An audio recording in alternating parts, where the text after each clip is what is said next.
What's up everybody, Commander Sanctum here, and today we have a brand new deck tech using Tannuk Memorial Ensign.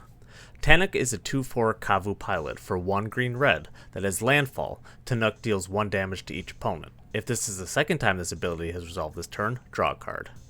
Tannuk is an all-in-one sort of package when it comes to advantage. He benefits from playing as many lands as possible, while at the same time giving you some extra card draw and damage onto your opponents. Seriously, this is like a Gruul version of those super powerful Landfall Simic commanders, but potentially even better since it's also a win con by dealing damage to opponents.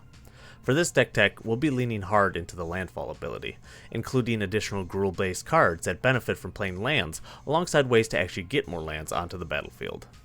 Pairing this with some additional damage dealers and land recursion effects, and we'll have a potent way to end the game quickly while overwhelming our opponents with advantage.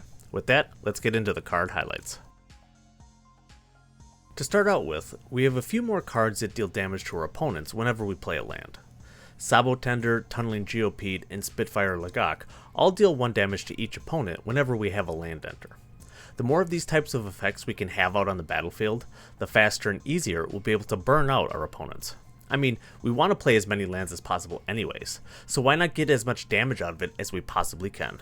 Since we only have a few other sources of landfall damage, we can pivot to making creature tokens whenever a land enters, as an additional way to end the game. Omnath Locus of Rage is one of the best examples of this, giving us an incredibly powerful 5/5 whenever we have a land enter.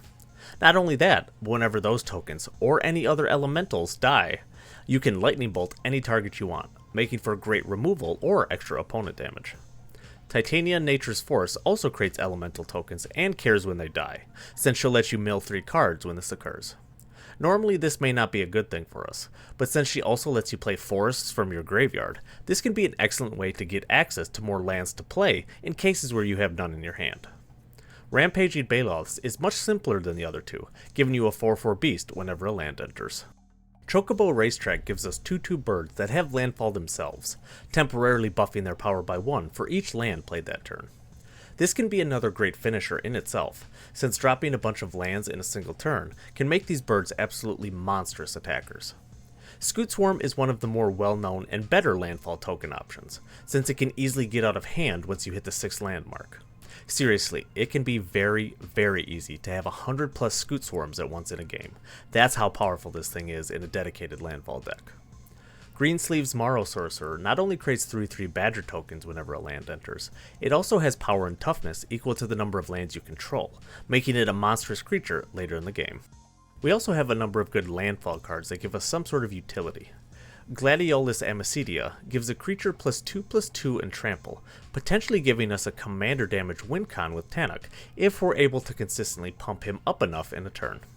Gladiolus also lets us search up a land when he enters, and it's important to note that he says any land, not just basic, which will be very important since most of our land tutoring will be for basics. To help with the commander damage strategy, we also have Ride the Shoepuff and Scythecat Cub, which both give a creature a +1/+1 counter when a land enters. The Cub takes this a step further by also doubling the number of counters if it's the second time the ability has resolved that turn. Since we want to be playing at least 2 lands a turn for Tannuk's card draw anyways, this will be a great supplementary ability to make sure we can get a creature, such as Tannuk itself, as large as possible. Geode Rager is a great way to prevent our opponents from attacking us, since it'll goad all of their current creatures when a land enters, meaning if we can consistently play 3 lands on each of our turns, they won't be able to ever really attack us. Tireless Provisioner is a great way to get some extra mana, or even life gain if need be, and Seer Sundial can be an effective, albeit somewhat expensive, way to get a few additional cards into our hand as well. Now, to start out the cards that will actually let us get more lands out in a turn, I wanted to bring your attention to 3 that are going to be the most powerful for us due to them being instants. All Tannuk cares about for his landfall effect is that 2 lands enter your control in the same turn. It doesn't specify that it has to be your turn, however. This means that, if we're able to have 2 lands enter on an opponent's turn, we can trigger Tannuk's card draw effect, netting us potentially more than 1 card per turn cycle. Harrow, Entish Restoration, and Roiling Regrowth all get us at least 2 basic lands onto the battlefield, and, since they're instants, can be played on an opponent's turn. Yes, they do all require you to sacrifice a land, but as we'll see later on in this video, this can actually work to our benefit in some cases, making them all around great includes. Now for the non-instant land ramp. Again, since our biggest goal is to get at least 2 lands out in a turn to get the card advantage, we'll focus more specifically on ones that can do this by themselves. Migration Path and Skyshroud Claim both do this exact thing, with Migration letting you cycle it away if you don't need it in that moment, and Skyshroud letting you get non-basic forests if you have them, making them great all-in-one deals to get the job done. Cultivate, and by extension Kodama's Reach, can also do this, but only puts 1 land onto the battlefield and the other into your hand. This isn't too big of a deal for us, however, since you can then either play that second land as your land for the turn, or keep it for next turn if you've already done so, both of which will still net you the card from Tannuk. For the cards that give you a huge burst of lands all at once, we have the most well-known one in Incapeshift, which can be a great way to both get lands into your graveyard to be recurred later, and give you a ton of landfall triggers at once, all from one source. One that I personally enjoy, even though it is quite expensive, Reshape the Earth can be a great game ender if your opponents are at low enough life, since it lets you get a whopping 10 lands of any kind from your library and put them right into play. Even though this spell does cost 9 mana, it's pretty much too good to pass up. Alongside land tutors, we also have some cards that simply let us play additional lands on each of our turns. These could be beneficial in those cases where we have a ton of lands stuck in our hand. Explorer is one such example that'll let us temporarily play an additional land while also replacing itself with another card, while Azusa Lost But Seeking will let us play an additional 2 lands for as long as she sticks around on the battlefield. World Soul's Rage is an interesting one and one of my personal favorites, as it not only works as a functional burn spell, but can get quite a few lands out in a number of cases.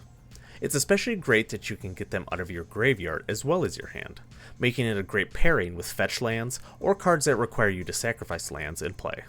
Mina and Den Wildborn and Zel Dinch both let you play an additional land on your turn and have an ability that lets you bounce a land, making sure you can re-trigger those landfall triggers with lands previously played. Mina and Den's ability that lets you do this is an activated ability, while Zel's is a mandatory one at end step. While Zel's gives you less control over it, he does have power based on how many lands you have, which, if everything goes right, will likely be quite a few later in the game, making him an effective attacker or blocker. I've mentioned a few times now about needing some land graveyard recursion, since we have a number of cards that have us sacrifice lands. For this, we have Walk-in Closet and Crucible of Worlds, both of which will let us play lands from our graveyard for our land drops. The other half of Walk-in Closet, Forgotten Cellar, can also act as a Yawgmoth's Will effect, letting you cast cards from your graveyard for that turn. Needless to say, this can be very powerful to replay the best creatures you have in your yard, or even replay some of those ramp cards you've already used. Titania, Protector of Argoth, only gets you 1 land when she enters, but acts as a sort of reverse landfall token generator, since she'll get you a 5/3 elemental whenever a land goes to your graveyard from the battlefield. Pair her with something like Scapeshift, and you'll have an army of elementals at your beck and call. Splendid Reclamation and Summon Titan both have effects that'll return all of your lands from your graveyard to the battlefield, getting you a potentially massive amount of land drops all in one fell swoop. Titan has additional effects beyond this, however, making it a very powerful include in such a deck. I mean, he's even a 7/7 Reach Trampler for 5 mana, so you really can't go wrong with him. While I won't cover card draw in the highlights too much this deck tech, there are 2 cards I want to specifically call out that are pretty much must-includes in a Tannuk deck. Those are Keen Sense and Snake Umbra, both of which have the same ability of drawing you a card whenever the enchanted creature deals damage to an opponent. The important aspect of these cards is that they just say damage, not combat damage. For anyone familiar with the blue card Curiosity, these work the exact same way. That means that, if Tannuk is enchanted with either of these, whenever you play a land, you can also draw a card for each opponent still alive in the game. This is because Tannuk itself is doing the damage from its landfall ability, meaning it counts towards the card draw effect of these 2 cards. Needless to say, these will draw you an absolutely ton of cards, and are pretty much going to be the best cards in the deck. Finally, we have a number of utility cards that work well with our deck's themes.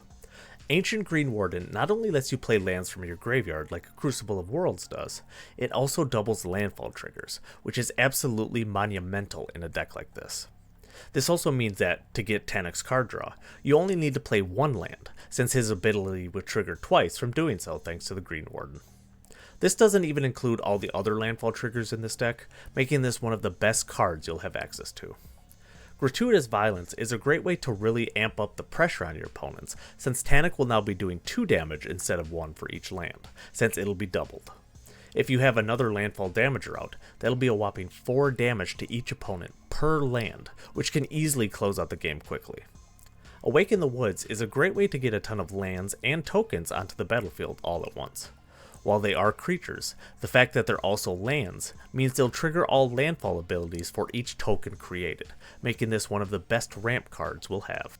For protection type of effects, we have Heroic Intervention, which is pretty much just the best mass protection spell in green we have. Constant Mists and Jaheira's Respite are both fog effects, meaning they prevent all combat damage done for that turn. Jaheira's Respite, while being rather expensive, can be a great ramp spell in cases where you're being attacked by a large army, and since it's an instant, means you can trigger Tannuk at least twice on an opponent's turn. Constant Miss is a great way to get lands into the graveyard with its buyback, while also making for a reoccurring fog effect as well. Honestly, anyone who's played against Constant Mists likely knows how effective and oppressive it can be in a game, making this a no-brainer include. Here's an example deck list utilizing all the previously mentioned cards. Additional cards include a plethora of fetch lands to make sure we can get 2 land drops a turn in Wooded Foothills and Terramorphic Expanse. Great bounce lands to make sure we have lands to trigger our landfall effects in Guildless Commons and Gruul Turf, and some additional cards that fit our themes of land ramp and landfall in Farseek and Zendikar's Royal. I think that Tannuk is probably going to become my favorite landfall commander out there. While it's really basic in what it does, I like the fact that it's both an engine and a payoff. A lot of times landfall commanders tend to be an engine, but lack any sort of payoff, which has to then come from a different card. For instance, I used to have a Tatyova landfall deck. While powerful, Tatyova herself couldn't end the game and pretty much just acted as an extremely good value engine. Don't get me wrong, the value you get from her is absolutely ridiculous, but it kind of turns into solitaire, where you're just sitting there playing lands and drawing cards, but never really ending the game. With Tannuk, this isn't as much of an issue, since each land you play will actively do damage to each opponent. Do I think that this makes Tannuk more powerful than other landfall commanders like Tatyova? Not necessarily. I'm just saying that I personally really like that I can do the landfall shenanigans with Tannuk, while also actively moving toward the end of the game in the same breath. I do also like the fact that this is Gruul colored as well, since most commanders that truly shine with landfall tend to be Simic colored. Either way, I think Tannuk is a great landfall commander for those looking for something a little on the different side color-wise, or just want more of an all-in-one package commander that can provide you both value and the payoff. If that sounds like you, then give this deck a try. I think you'll most certainly enjoy it. I hope you enjoyed watching this deck tech on Tannuk Memorial Ensign. The full deck list outlined in this video can be found at the Archedeck link at the top of the description. If you enjoyed this video, please remember to drop a like and comment, as well as subscribe to the channel for more Magic content. Thank you all for watching, and I'll see you in the next one.